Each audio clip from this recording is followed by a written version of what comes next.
The request Olivia Taylor's fingers trembled slightly as she held the embossed wedding invitation.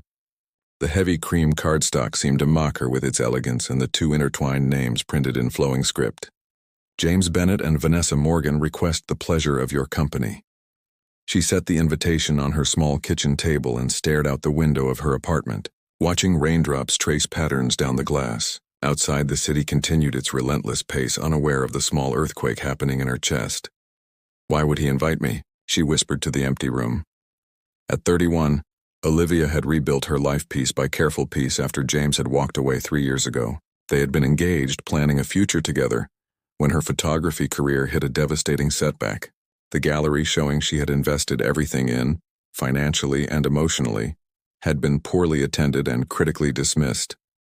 Within months, James had found reasons to be distant, then reasons to leave entirely. It wasn't what I signed up for, he had said, not quite meeting her eyes as he packed his things. I need someone who knows where they're going in life. Now James was marrying Vanessa Morgan, daughter of a prominent gallery owner. The irony wasn't lost on Olivia. Her phone buzzed with a text from her best friend Tessa. Tell me you're not going to that wedding alone. Or at all. Olivia typed back, I have to. If I don't show up, they'll think I'm still broken. The truth was, she wasn't entirely sure she wasn't. After James left, Olivia had been forced to take odd jobs to pay the rent. Her main income came from working as a barista at Azure Cafe, a trendy coffee shop downtown, while she slowly rebuilt her portfolio with smaller photography jobs. Her dream of becoming a renowned photographer hadn't died. It had just been deferred.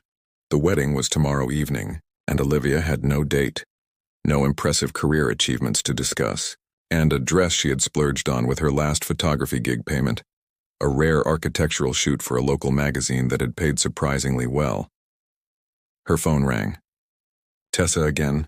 I'm serious, Liv. Don't torture yourself. James is a jerk who didn't deserve you when he had you. Olivia sighed, running her fingers through her shoulder-length brown hair. If I don't go, I'll always wonder if I was brave enough to face him. I need to do this, Tess. I need to show him and myself that I survived. Then I'm coming with you. You can't, you're on call tomorrow. Remember? There was silence on the other end. Tessa, a nurse at the city hospital, couldn't argue with her schedule. I'll be fine, Olivia assured her. I'll make an appearance, congratulate the happy couple, and leave with my dignity intact. What's the worst that could happen? The next evening, Olivia stood outside the Grand Belmont Hotel, gathering her courage. The magnificent building rose 20 stories into the darkening sky, its Art Deco facade illuminated against the twilight. Inside was James's wedding reception. She had skipped the ceremony, unable to watch him pledge forever to someone else when he had once made similar promises to her.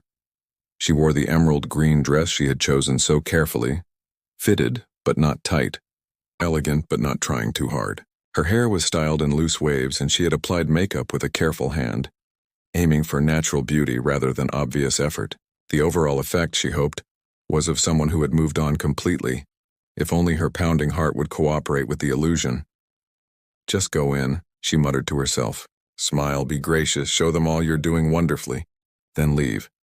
But her feet remained frozen to the sidewalk. Through the revolving doors, she could glimpse the opulent lobby filled with well-dressed guests heading toward the grand ballroom. She recognized some of them, gallery owners, artists, the kind of successful people who had once been within her reach when she was with James. Panic rose in her throat. What had she been thinking?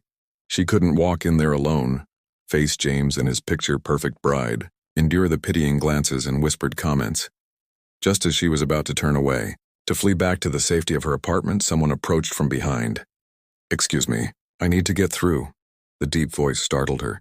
Olivia stepped aside quickly, almost losing her balance on the hotel's marble steps. A strong hand steadied her elbow. Careful, the voice said. Olivia looked up into the face of Nathaniel Harrison. She recognized him instantly.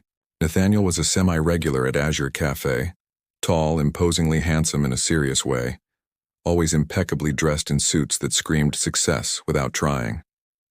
He ordered the same thing every time. Black coffee, no sugar, occasionally an almond croissant if they were freshly baked. He typically sat in the corner with his laptop, working silently for hours. The other baristas called him Mr. Three-Piece behind his back, intimidated by his reserved demeanor and minimal conversation. Olivia had always been the one to serve him, finding his quietness comforting rather than off-putting. Unlike most customers, he never tried to flirt or make small talk. He simply said thank you with genuine courtesy, left a generous tip, and focused on his work. Seeing him here, outside his usual context, was jarring. He looked even more striking in his tailored tuxedo, his dark hair perfectly styled, his jawline sharp enough to cut glass. "You're from the cafe," he said, recognition flickering in his dark eyes. "Olivia, right?" Something about hearing her name in his voice, about being recognized by this man who seemed so far removed from her world, broke the last thread of Olivia's composure. Without thinking, driven by pure desperation, she grabbed his arm. "Please," she said, her voice barely above a whisper. "I need your help." Nathaniel's expression shifted from surprise to concern. "Are you all right?" "No," Olivia admitted. "I'm about to walk into my ex-fiance's wedding reception alone, and I don't think I can do it." The words tumbled out before she could stop them. "This is going to sound insane, but could you pretend to be with me? Just for an hour. Please." She expected him to pull away, to look at her like she was crazy. Instead, Nathaniel studied her face carefully, his dark eyes unreadable. "Your ex-fiancé," he repeated. "The one getting married tonight is James Bennett?" Olivia blinked in surprise. "How did you know?" "I'm an architect. My firm designed the renovation for this hotel. I was invited to the reception." He gestured toward the entrance. "I saw your name on the guest list and wondered if it was the same Olivia from the cafe." Olivia felt heat rise to her cheeks. Of course someone like Nathaniel would be invited to a wedding like this. He probably moved in the same social circles as James and Vanessa. This had been a terrible mistake.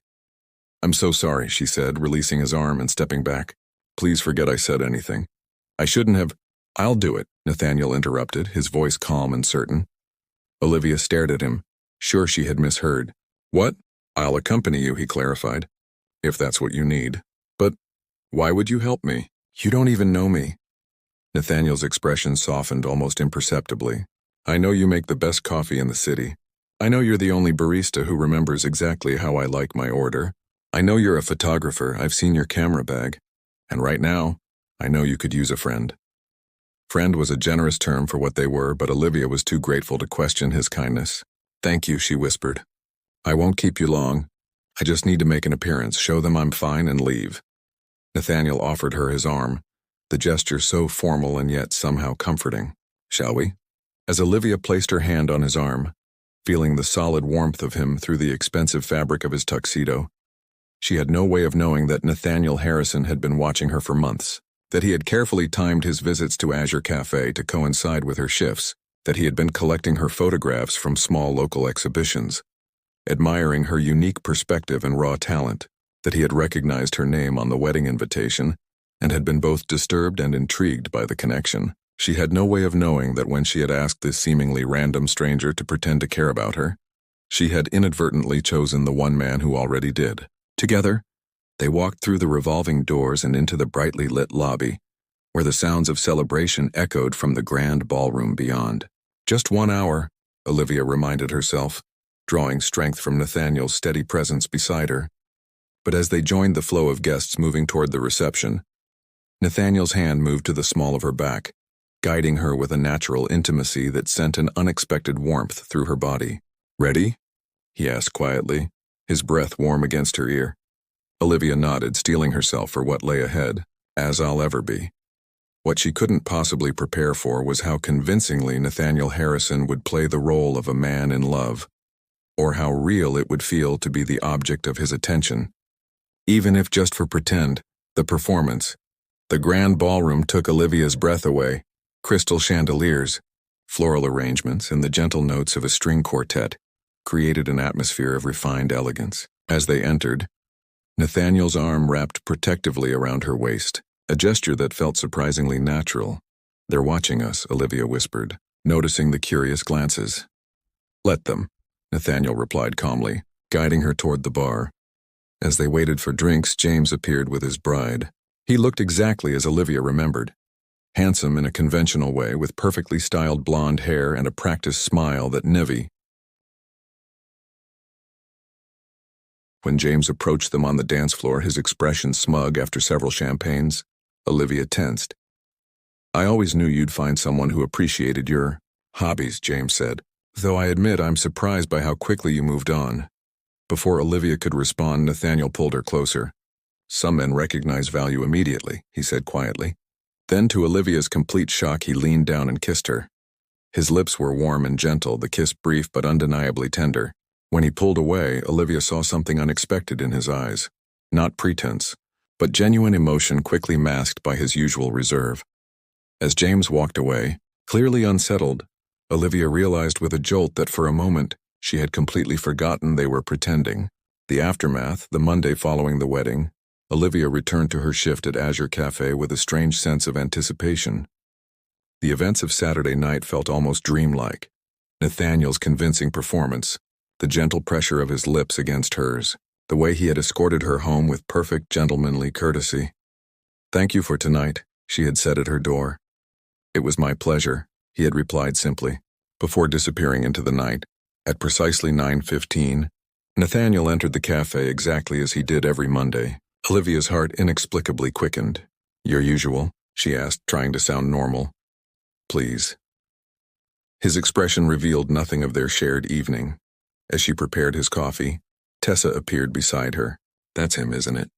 Mr. Three-Piece Suit who always tips well? The guy from the wedding? How did you know?" Olivia whispered. Tessa rolled her eyes. "Because you've been talking about him nonstop. Also, he keeps looking at you when you're not watching." When Olivia brought his coffee, Nathaniel asked, "Do you have a moment to talk after your shift?" That afternoon they walked through a nearby park, the autumn leaves creating a tapestry of gold and red around them. "There's something I need to tell you," Nathaniel said finally. "I wasn't entirely honest about how I know your work." Olivia stopped walking. "What do you mean?" "I've been following your photography for over a year. I saw your Urban Decay exhibit. I bought 3 pieces, anonymously through the gallery owner." Olivia stared at him. "Why wouldn't you tell me?" "I didn't want to seem intrusive. I kept meaning to approach you properly, but..." He hesitated. "I'm not good with people. Structures are easier. They follow logical patterns. So you've been coming to the cafe because I wanted to see you," he admitted quietly. "Your photography shows how you see beauty where others see only decay. It's exceptional." Olivia felt simultaneously flattered and unsettled. "Why didn't you say anything before the wedding? Would you have believed me? A stranger claiming to admire your work when you were feeling most vulnerable?" She had to admit he was right. She wouldn't have trusted his intentions. Over the following weeks, they began spending time together. Nathaniel showed her his current projects, buildings designed with thoughtful attention to how people would experience the spaces. Olivia shared her photographs, her dreams of creating meaningful art. Yet as their connection deepened, so did Olivia's insecurities. Nathaniel's world, with its wealth and influence, felt increasingly foreign to her own. History seemed poised to repeat itself, another relationship where she wasn't enough. The setback, the email arrived on a Tuesday morning. Prestigious wildlife magazine offering Olivia a 6-month assignment photographing endangered habitats across 3 continents. It was the opportunity she'd been dreaming of, validation of her talent, financial security, a chance to create meaningful work. Yet as she read the details, anxiety gripped her. Accepting meant leaving for months just as her relationship with Nathaniel was blossoming. Would he wait, or would he, like James, decide she wasn't worth the inconvenience? That same week, James unexpectedly appeared at Azure Cafe. "I made a mistake," he confessed. "Seeing you at the wedding, so poised, so talented. Vanessa and I are having problems. I can't stop thinking about you." Olivia felt nothing but hollow disgust. "You left when things got difficult." "I was wrong," James insisted. "Your career is taking off now. We could make it work this time." "Please leave," she said firmly.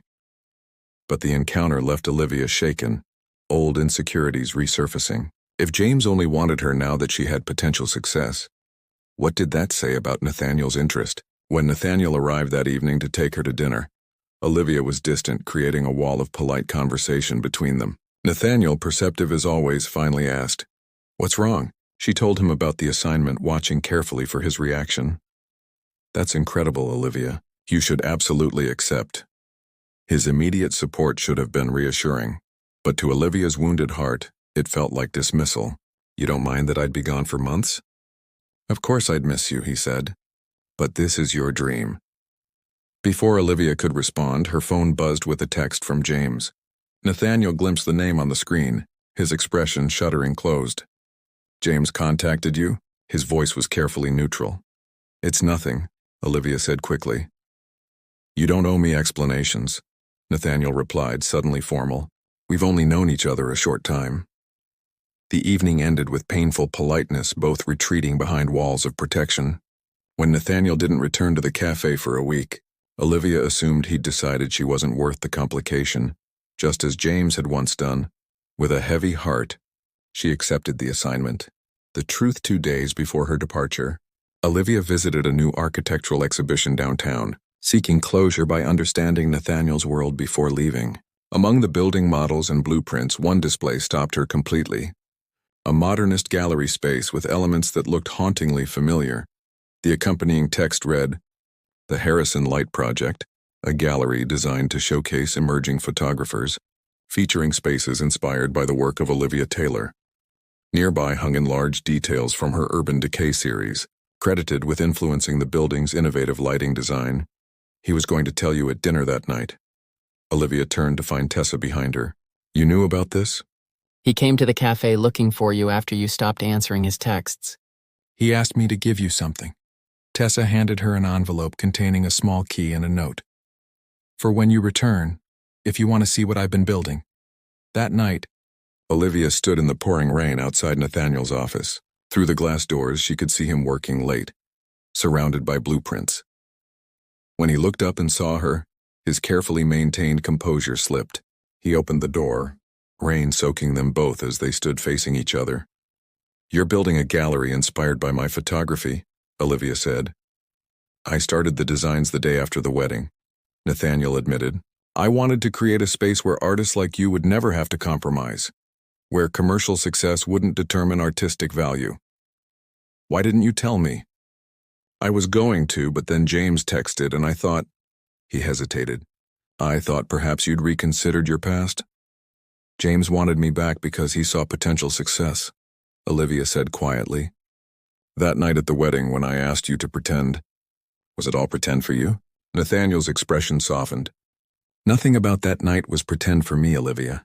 I've been watching you create beauty from broken things for over a year. I fell in love with how you see the world long before you asked me to act like I cared.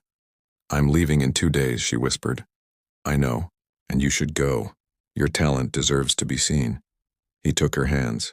But I'll be here when you return, if you want to see what we could build together. 6 months later, Olivia returned with thousands of photographs and a clearer vision of herself. Nathaniel had visited her twice during her assignment, their connection deepening across continents. The Harrison Light Gallery opened with Olivia's wildlife exhibition as its inaugural show. As guests admired her work, Nathaniel stood quietly in the background, watching Olivia shine. Thank you for pretending that night, she told him later. When they were alone, I never was, he replied simply. You just couldn't see it yet. As he kissed her, Olivia realized the truth that had been there all along. Sometimes the heart recognizes what belongs to it long before the mind can understand.